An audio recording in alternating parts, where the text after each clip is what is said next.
there. Glad you could join us this Friday evening here on the news tonight. I'm Teresa Shilshi, and here are the headlines. Finance Minister Arun Jaitley introduces bill on demonetization to make banning of 500 and 1,000 rupee notes a law in Lok Sabha. Cites rules to counter Trinamool's claims questioning legality of the bill.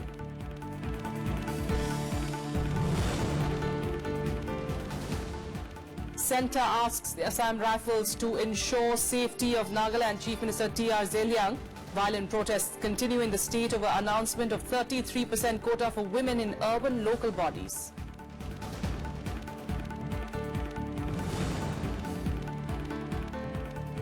Uttar Pradesh Chief Minister Akhilesh Yadav and Congress Vice President Rahul Gandhi holds the second joint roadshow in Agra. 7-phase elections for the state's 403 assembly seats to start from the 11th of February.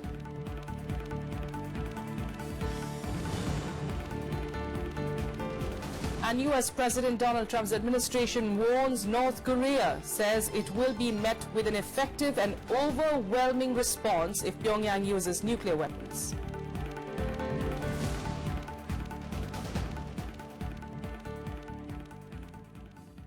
Our top story, the Specified Bank Note Cessation of Liabilities Bill 2017 was introduced in Lok Sabha on Friday. The bill seeks to replace the ordinance on demonetization promulgated by the government in December 2016. Finance Minister Arun Jaitley introduced the bill that was opposed by the Trinamool Congress. Here are more details. Now introduce the bill. Finance Minister Arun Jaitley on Friday introduced a bill on demonetization in the Lok Sabha to formally make the banning of 500 and 1,000 rupee notes a law. The introduction of the bill witnessed sharp verbal exchanges between Jaitley and TMC's Saugata Roy. The Finance Minister cited rules to question Roy's intervention. Kindly read 72.1 and 72.2. No, let me Let me just raise the objection on your right to speak and what's the nature of an objection. आप भी तो कुछ उसमें उठाते हो. Please speak. Yes. 72 says, Yes. if a motion for leave to introduce a bill is opposed, the speaker, if it thinks fit, after permitting brief statement from the member who opposes the motion and the member who moved the motion may without further debate put the question. Yes. Provided where the motion is opposed on the ground that the bill initiates a legislation outside the legislative competence of the House, the Speaker may permit a full discussion. Now his objection is, it's not a good bill. That's not legislative competence. But the Trinamool MP did not back down and cited other rules to challenge the minister. He questioned the legality of the bill, saying the government's decision of demonetization itself was illegal. Because the basic statement by the Prime Minister, without any notification, on the 8th of November, announcing demonetization was illegal. No reference was made to the Parliament. And again, Madam, you see subsection 1 of section 34 of the Reserve Bank of India Act 1934 on the liabilities of the Reserve Bank. The Reserve Bank writes on the note, I promise to pay the bearer the sum of ₹1,000 or ₹500. Now, the notification for demonetization should not have been given by the government, rather by the Reserve Bank of India. The Finance Minister dismissed this claim as well, saying the government followed all rules. That because the 8th November notification was not under section 1, let me correct him, he's wrong on that also. The 8th November notification by which high denomination currency ceases to be a legal tender was under section 26(2), which the Reserve Bank of India Act, the Reserve Bank is competent to pass that order. And therefore, he stands corrected on the second ground also. I think it will add to his long parliamentary experience that he is now getting to learn. 100 rupees. After boycotting proceedings for 2 days, the Trinamool Congress has been trying to corner the government on the issue of demonetization. However, the government looks prepared to counter all attacks. Shyam Sundar's report for Rajya Sabha TV. And continuing its stance in Rajya Sabha as well, TMC MPs walked out of the upper house on Friday. The members protested against the arrest of their Lok Sabha leader, Shruti Bandyopadhyay. They also demanded an obituary reference for people who lost their lives allegedly due to the demonetization decision. Thank you very much, sir. I want to... The Trinamool Congress continued its protest over the arrest of its party leader in the Lok Sabha, Shruti Bandyopadhyay, for the second day in a row. Raising the issue during 0 hour, Derek O'Brien called the arrest was illegal. His party also demanded that the House should mourn the alleged death of over 120 people caused by the hardship during demonetization. Illegal arrest of our Lok Sabha leader and our MP. We will try again on Monday morning. We want this House to maintain 1 minute silence for the 120 deaths which have taken place. 1 minute. If it doesn't happen, sir, on this illegal arrest, we are walking out. Okay, now. This is walking out, sir. The government hit back at the TMC for raising what it called non-relevant issues. Sir, there is no notice. Sit down. Yeah, okay. This is not 0 hour. Sit down. Yes. What is our? No, he can't. He is already out. वो दूसरे सदस्यों का समय खराब कर रहे हैं. नहीं. Yes. केवल ये कह रहे हैं. अरे आप दूसरे. बोलिए. This led to the TMC members staging a walkout from the house. Okay, Sri Sharad Yadav. Sharad Yadav ji. Sharad Yadav ji. Sharad Yadav ji. The CBI arrested Bandyopadhyay in connection with the Rose Valley chit fund scam. It was the second arrest after actor-turned-Trinamool lawmaker Tapas Pal was arrested for his alleged involvement in the scam. Kriti Mishra, Rajya Sabha TV. And now let's get you all the latest from the poll-bound states.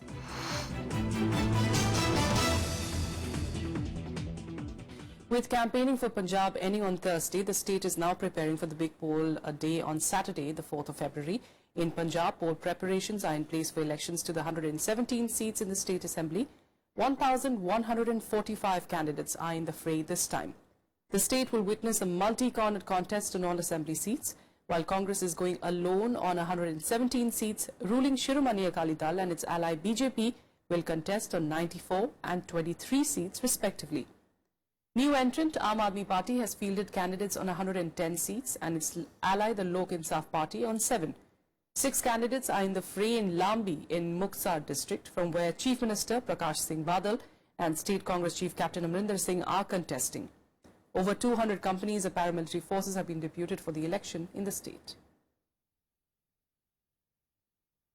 Vulnerable और critical location पे extra paramilitary force as per norm जो election commission की guidelines है उस हिसाब से लगाई है और उसके अलावा जो हमारे 551 जो लोकेशन है पूरी की पूरी 100% लोकेशन पे हमने माइक्रो ऑब्जर्वर डिप्लॉय किए जो सेंट्रल आपके बैंक्स के स्टाफ से होते हैं जिनका काम सिर्फ इलेक्शन प्रोसेस को देखना है और 270 लोकेशंस पे हमने उसके अलावा वीडियोग्राफी भी करवा रहे हैं और 116 लोकेशंस पे हम वेबकास्टिंग करा रहे हैं जो वेबकास्टिंग का सीधा लिंक सीईओ ऑफिस होगा और वो 116 पोलिंग स्टेशन को वहीं से देख पाएंगे चंडीगढ़ हेडक्वार्टर से. And our correspondent Anu Diwan took a stock of the poll preparation for the big day in Punjab's Bhatinda constituency. She sent us this report from there. 117 assembly constituencies of Punjab will be going on polls on Saturday, for which near about 22,000 polling booths have been prepared, out of which 5,000 are said to be critical. On these critical polling stations, webcasting and a special officer will be deployed along with the paramilitary forces. And on the EVM machine, this is for the first time where photographs of the candidates can be seen, so that if any voter who sees any confusion in the name of candidate can cast his vote after seeing the photograph of his candidate. With video journalist Manoj, Anu Diwan for Rajya Sabha TV from Bhatinda. And now to Uttar Pradesh, where Chief Minister Akhilesh Yadav and Congress Vice President Rahul Gandhi today held their second joint roadshow in Agra.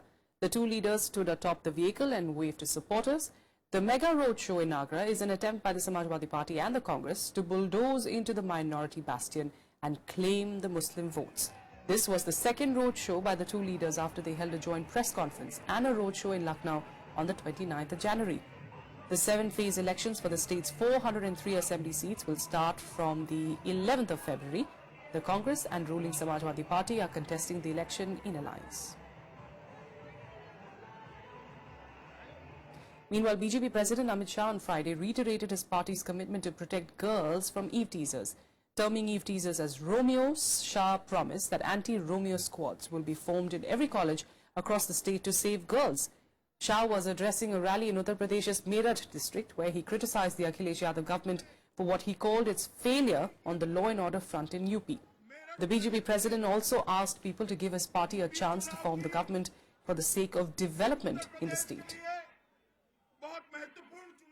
पश्चिमी उत्तर प्रदेश में विशेषकर बच्चियों को पढ़ाने के लिए अभिभावकों को दिल्ली में फ्लैट किराए पर लेने पड़ते हैं। हमने तय किया है कि हर कॉलेज पर एंटी रोमियो कोड बनाया जाएगा जो हमारी बच्चियों की सुरक्षा के लिए काम करेगा। Meanwhile, BSP Supremo Mayawati on Friday warned the Muslim community once again that any split in their votes will benefit the BJP. Speaking at a rally in Muzaffarnagar, she said that if elected to power, BSP will not let communal riots take place in the state. Mayawati alleged that the BJP government at the centre was implementing the agenda of the RSS. She said that communal forces were getting stronger and using the bogies of Gaur Raksha, Love Jihad, Desh Bhakti to harass people. The BSP Supremo also addressed a rally in Etah district. BJP व प्रधानमंत्री श्री नरेंद्र मोदी ने अब तक केवल एक ही अपना खास चुनावी वायदा ये पूरा किया है कि इन्होंने देश में अपने खास चहेते बड़े बड़े पूंजीपतियों व धन्ना सेठों को पहले से और भी कई गुना ज्यादा मालामाल और धनवान बना दिया है, जिनके धन व बल की मदद से ही अब ये पार्टी केंद्र की तरह जहां उत्तर प्रदेश में भी सत्ता में आने के सपने देख रही है, जिससे आप लोगों को कतई भी पूरा नहीं होने देना है।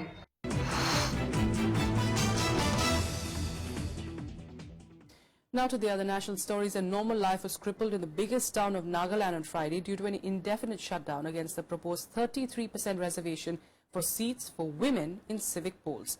Dimapur wore in fact a deserted look as people stayed indoors and vehicular movement was off-roads. In fact, educational institutions too remain closed as a precautionary measure. In view of the violence, Kohima District Administration promulgated prohibitory orders under Section 144 in certain areas including Raj Bhavan, Ministers Hill and Jail Colony. The union government has asked Assam Rifles to ensure the safety of Nagaland Chief Minister T.R. Zelang amid the ongoing violent protests in parts of the state. The protests erupted after the announcement of 33% reservation for women in urban local body polls. Violent mobs went on the rampage in Dimapur on Thursday, setting on fire government offices and vehicles. 5 columns of army were deployed to handle the situation. सबसे पहले नागालैंड को chief minister को बचाना है। जो कोशिशें किया गया और जो कुछ ताकतों ने इस एजिटेशन को अलग से टूल देने का जो कोशिश किया, उसको भी समझने की बात है। पूरा कैबिनेट को इस तरह से अटैक करना और मुख्यमंत्री का निवास पे अटैक करना और गवर्नमेंट इंस्टीट्यूशन के ऊपर में इस तरह का वार करना, ये ठीक नहीं होगा। इसलिए वहाँ के जितने भी सामाजिक संगठन हैं, सबको भी हम अपील करना चाहते हैं कि सरकार के साथ बैठ करके बात करें और जो भी निर्णय होगा वो मिलजुल करके ही निर्णय करना चाहिए। We are well aware of that and we have taken the due precautions, and I assure from Defence Ministry to the people of Northeast, we are very sensitive about the security of Northeast and we have provided all the arrangement, let it be Army, Air Force. Tribal bodies in Nagaland are protesting over the introduction of 33% reservation for women in the urban local bodies, elections to which have been due for over 16 years. The state government decided to hold the polls following an interim Supreme Court order in a case filed by the Naga Mothers Association seeking a directive for the implementation of 33% reservation for women in ULBs, like in many other states. Nagaland बहुत ही संवेदनशील राज्य है और वहाँ किसी भी तरह से कानून व्यवस्था को बनाए रखना आवश्यकता है और जो भी मदद चाहिए हम देंगे। आसाम राइफल का माल लेके आया था, मैं मणिपुर जाने के लिए आया था, लेकिन 8-9 रोज से बंद होगा ये हमको नहीं मालूम है। कितने दिन से रुके हो? 9 रोज से रोका हूँ। 5 रोज हो गया सर। किस लिए यहाँ रुके हुए हैं? वो क्या लफड़ा है नहीं है सर, वो तो मालूम नहीं चला हम लोग को। बंद कहाँ चल रही है? नागालैंड में चल रहा है। 4-5 दिन से आप रुके? हाँ sir. The state government on Thursday declared the election process null and void. However, Chief Minister Zelang rejected the demand for his government's resignation following the death of 2 people in the violence. Bureau Report, Rajya Sabha TV. Now on to Chennai, where 6 days after 2 cargo ships collided near the coast, resulting in a huge oil spill in the sea, the massive cleanup operation is nearing completion along Ennore coast. According to the government, the situation will return to normal in a day or 2. Meanwhile, the Madras High Court dismissed a petition seeking detention of the 2 ships. An LPG tanker and an oil tanker collided at Chennai's Kamarajar port on the 28th of January, spilling thousands of litres of fuel into the sea. The Indian Coast Guard personnel, fishermen and volunteers have been deployed to clear the sludge. Environmentalists claim the spill is adversely affecting marine life. Today or tomorrow they will complete the whole thing. Till yesterday they have discharged more than 30,000 tons of oil from the damaged ship. So today morning I got the message that they have discharged the total oil from the ship. Our entire volunteers who have come have almost done 80% of the job. Still, whatever and wherever, whatever we are getting aid, it is most welcome to ensure that this thing is speeded up. And now let's get you more updates from across the country and nationwide. Bike-borne assailants today opened fire at K. Srinivas, the chairman of the Dasanapura Agriculture Produce Marketing Committee near Bengaluru's Yelahanka police station. 2 people were reportedly injured. CCTV footage is being examined to ascertain the identity of the assailants.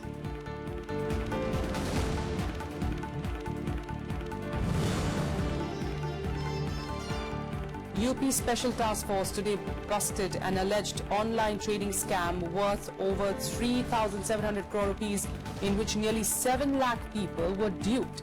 Police officials said the STF detected the fraud by Noida-based Ablaze Info Solutions Private Limited that was operating through an online portal. The Noida-based company's director Anubhav Mittal, CEO Sridhar and technical head Mahesh Dayal were arrested. The task force has also sealed the bank accounts of the company.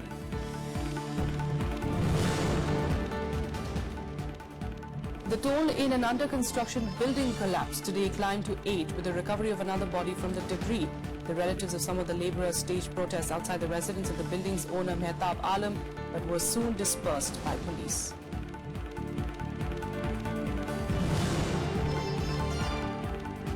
Separatist shutdown against the killing of a militant leader continued to disrupt normal life in Kashmir. Markets remained shut and very few vehicles were seen on the roads. Meanwhile, security personnel continue to maintain vigil in the city.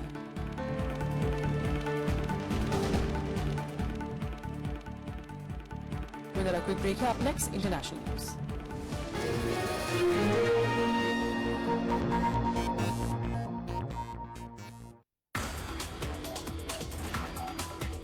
We produces almost 25% of the world pulses in India. We are the largest producer of pulses, largest of consumers of pulses, largest of processor of the pulses, and largest importer of the pulses. We have created 150 seed hubs where the new seed of the pulses can be produced of the new variety, and likewise the breeder seed. Watch Eureka with Dr. Jeet Singh Sandhu, Deputy Director General in Crop Science Division, ICAR, only on Rajya Sabha Television.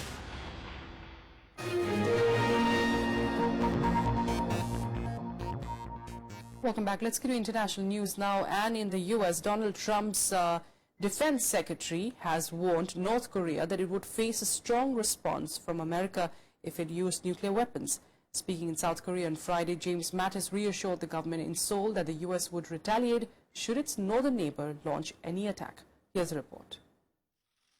US President Donald Trump's defense secretary warned North Korea on Friday of an effective and overwhelming response if Pyongyang chose to use nuclear weapons, as he reassured Seoul of steadfast US support at the end of a 2-day visit. Any attack on the United States or on our allies will be defeated, and any use of nuclear weapons would be met with a response that would be effective and overwhelming. Matiz's remarks come amid concern that North Korea could be readying to test a new ballistic missile in what could be an early challenge for Trump's administration. North Korea, which regularly threatens to destroy South Korea and its main ally, the United States, conducted more than 20 missile tests last year, as well as 2 nuclear tests in defiance of UN resolutions and sanctions.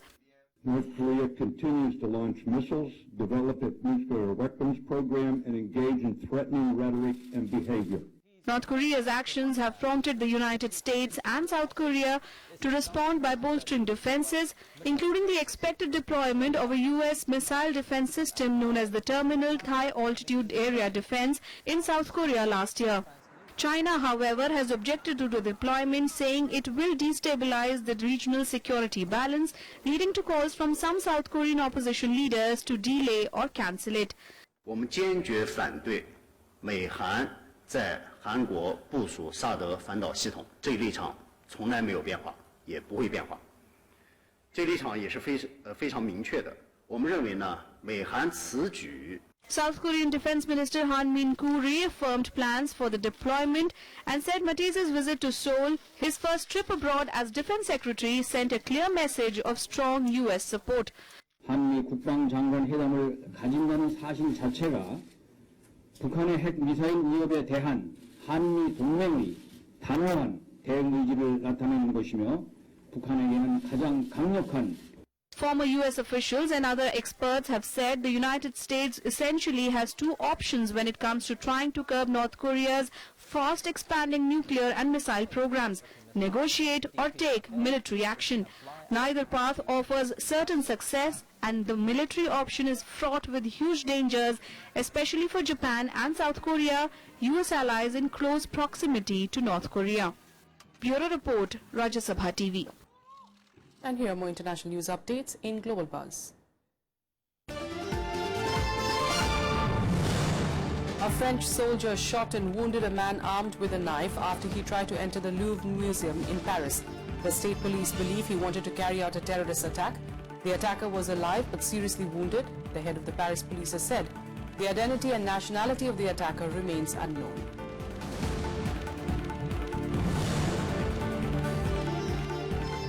Leaders of the European Union are meeting in Malta on Friday at their first informal gathering of the year to discuss the flow of irregular migration from Libya to Europe. The European Council President said that he spoke with other EU leaders about this bilateral cooperation between Italy and Libya. EU leaders are expected to agree on an immediate and concrete measure to stop migratory flows and save lives. Uber Technologies Chief Executive Officer Travis Kalanick has in fact quit President Donald Trump's business advisory group on Thursday. The CEO was under mounting pressure from activists who are opposing the administration's migration policies. Critics include Uber drivers, many of whom are immigrants themselves. And now let's get you all the latest from the world of sports in Sports Beat. Cameroon defeated Ghana 2-0 in the semi-finals of the African Cup of Nations to set up a title clash with Egypt. Both sides went close to breaking the deadlock before Michael Gandiou took advantage of atrocious defending to lash in the opener in the 72nd minute. Cameroon then sealed the match with an injury time goal.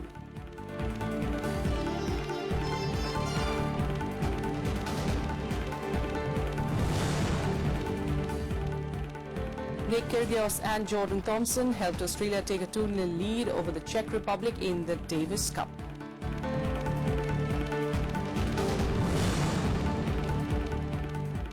US golfer Tiger Woods has withdrawn from the Dubai Desert Challenge before the second round because of a back problem. The 41-year-old had struggled in the first round in Dubai as he shot a 5 over 77. The 14-time major winner had returned to action in December after 15 months out following 2 back operations.